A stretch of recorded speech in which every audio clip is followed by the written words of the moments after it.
So next is Lana Abadi at ITER in the International Fusion Project, giving us an update on the usage of HDF5 for their very large project. Are you here? Yes, great, take it away. I cannot yet hear you though. Gotcha, okay. Okay, so thanks for the introduction. So I'm going to give a brief overview of the HDF5 usage at ITER. So I will start a little bit with the presentation of the ITER project.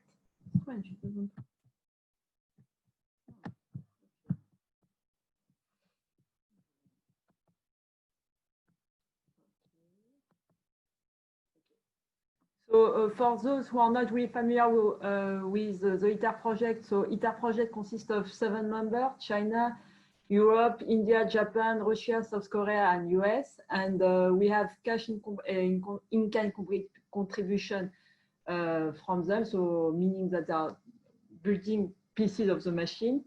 The main objective is to demonstrate the feasibility of the fusion energy for peaceful purposes. Basically, what we have actually is a plasma which consists of deuterium, helium. I realize that you don't see my mouse. Okay.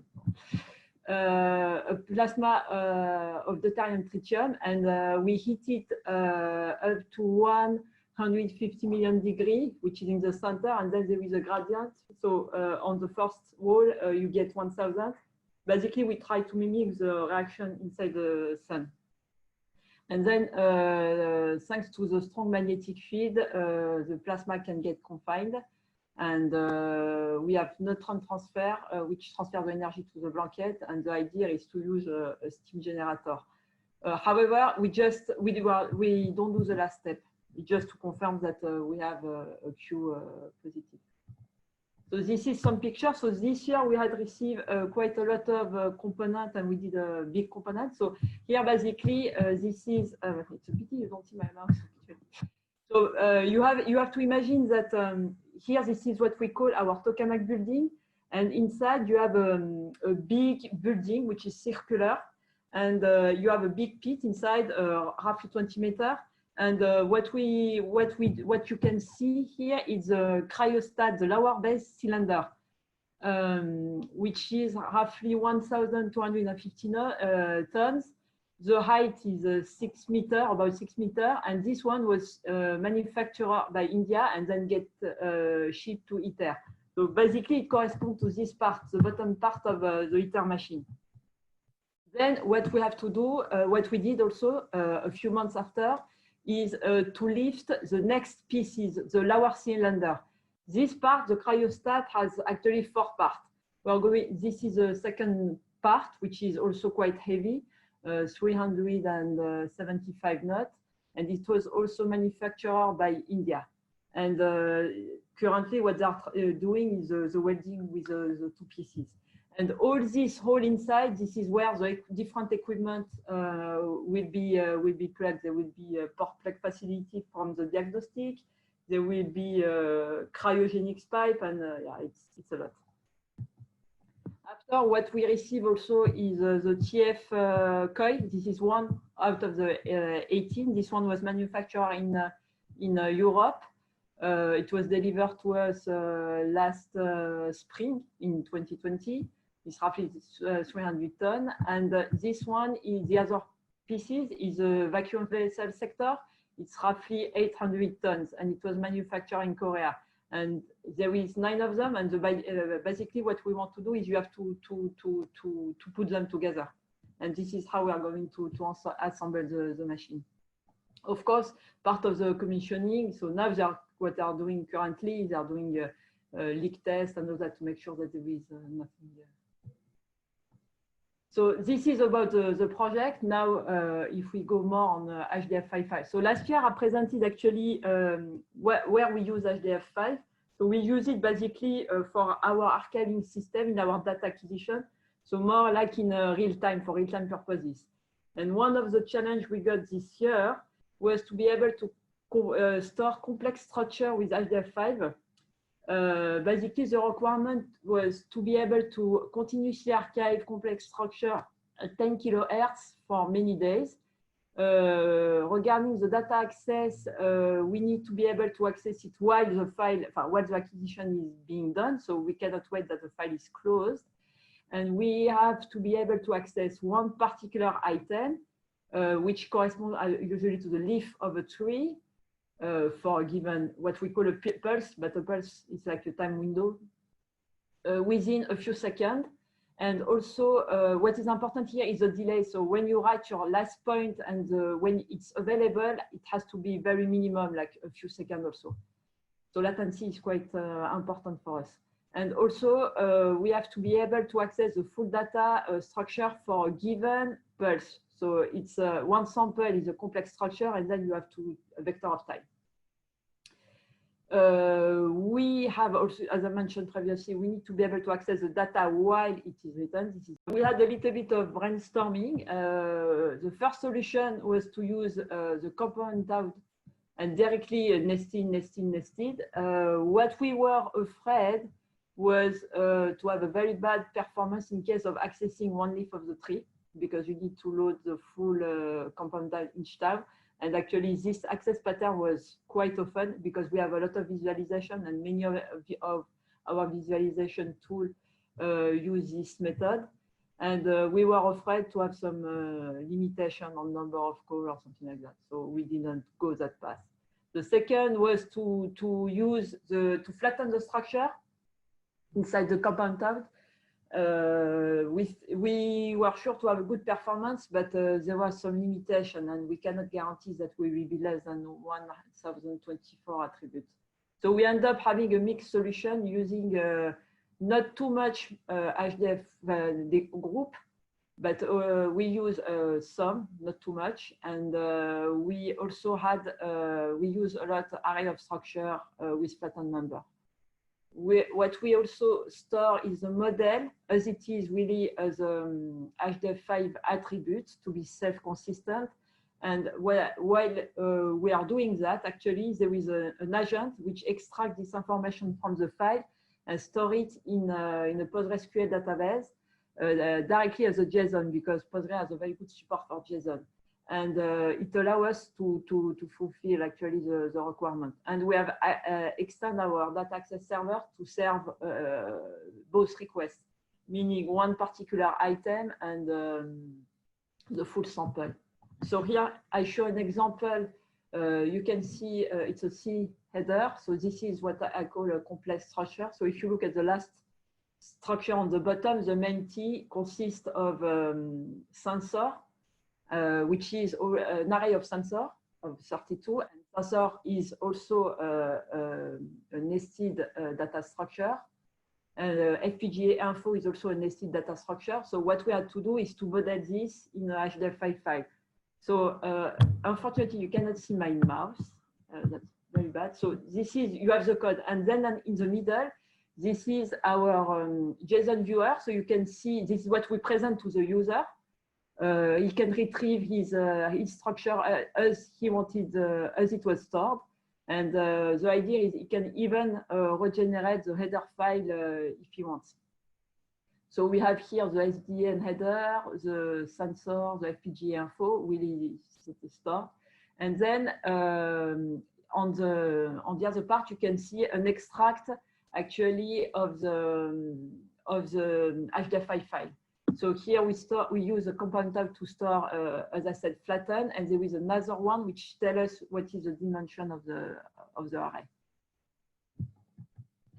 So we had the first functional tests which are satisfactory. We are going to make more performance tests towards the end of the year and next year. And currently we are using the HDF5 Swimmer. We are using a mix. In some environments, we are in 1.10.3 and the other 1.12 alpha 0. The main reason we migrate is better performance on the HyperSlab in 1.12. So another thing we did also this year is we started to make some tests on GPFS. We received a GPFS file system and we wanted to see if it's a good candidate. So we compare it, we started to compare it with the RAMFS. So just to give a brief overview, so this is SDN. So, and here it's very simple topic. It means that it's a very simple structure. The file size is the second column, so 8.6 gigabyte. And we use HyperSlab. This is indicated in the fourth column. And the fifth column indicates actually the number of points we want to retrieve out of this file. So 1,000, 1,000, 10,000. Typically, this is our data visualization pattern. And the last one is it reads the full file to compute the mean, the max, and the average. And the sixth column is the result in milliseconds. So this is on RAM. And what we did is we redo the same test on GPFS. And it turned out that we were a little bit disappointed on the result actually. As you see, for instance, if you compare to compute just the min max, it takes 55 seconds, whereas on pure RAMFS is 5 seconds. So, and when we try to read some point, also we have 16 seconds. So when I say 1, 2, 3, the number, this is the test number. I repeat it 3 times to make sure that there is no cache or whatever, because as you see for the first one, for instance, GPFS, the first time from cold, it takes 3 seconds, but the second time and the third time, it takes only 85 milliseconds.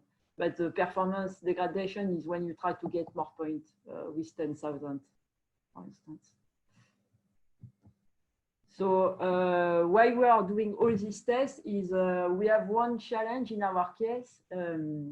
So we need to archive 30 gigabytes per second for 1 hour data coming from 3,000 sensors at 2 megahertz. Sample size is roughly 4 bytes. And in parallel, we are investigating if the data can be compressed well. So this data flow has to be multiplied by 2 because we are an INV. So we have security constraints. So we have what we call an internal repository where the access is very limited. And we need to stream in parallel to our external repository to allow our scientists to access the data. So we end up having twice this data rate. We need to allow data access while writing because they need to visualize the data and they also need to start to process the data. Of course, when they process the data, they are not going to have, they don't need to ingest the 30 gigabytes, but the problem is we don't know in advance what they will need. So they may need 1 or 2, let's say a few channels out of these 3 sensors at full rate, 2 mega, but they may need also a larger rate, a larger number of sensors already downsampled. So we cannot, so we are forced actually to ship all the full data so that it's easier. Then what we plan to have is 30 writers located on different machines and to use a single writer, multiple reader. When we did the first test with the GPFS, the writing was rather good. So we could have actually 1 or 2 writers writing at 1 gigabyte per second per writer. So we think that for GPFS, it could be okay. The worry is more on the read actually. So in parallel, we also store another HDF5 file to already pre-compute the mean, the max, the average, because for visualization, our users, they want to see the envelope of the data. So this is the plan. So next year, we hope to get the possibility to test GPFS and LUST and also SSDS, because this year we were supposed to test it. Unfortunately, we didn't get the resources and the budget. But maybe next year we will be able to test it. So hopefully we will also be able to compare the different scenarios. Yeah, as I said, the test we did with GPFS was rather done on limited hardware. The installation was done by an external company, not us, and the configuration also. And yes, we tested 1 writer at 1 gigabyte per second and 2 writers each writing 500 megabytes per second. With read access and also file rotation because we wanted to make sure that our file rotation was also okay. And the main issue is really we have a lot of small I/O actually, a few kilobytes, so it's quite challenging. So conclusion, I think we find a good compromise to store this HDF5 file, this complex structure. I would like to thank Elena, Gert, and all the HDF group for their good support. We see a lot of new features, but unfortunately, it's a pity. Sometimes we don't have budget and resources to test many things. So, for instance, I saw this Intel DAOS Vol and other things, but we will see if we can. But yeah, and we hope to report on our result on the next user workshop. Voilà. Thanks. That's great. Thank you so much. Looks like a real world application that's something maybe a lot of us care about is getting our energy costs to be more sustainable. I will point to possibly at the EOD work that we're doing on streaming data. That may be a good, helpful direction to add into your work as well. Okay, thank you. Sure. Anyone else? Does anyone have any other comments or questions for Lana? And Quincy, we'll have your enhancements in next release, right? You submit those. Yeah. So Lena, it will be available in 1.12.1.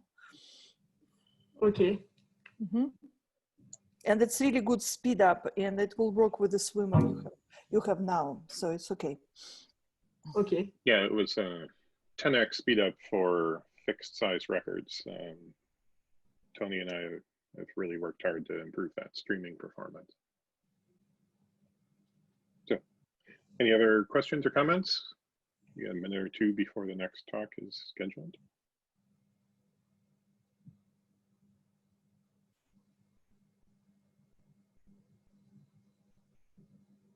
Okay, well, thank you again, Lana. It's good to have that info. People can comment in the chat window, and I encourage you to stay on for a little while to listen and respond if there's anything.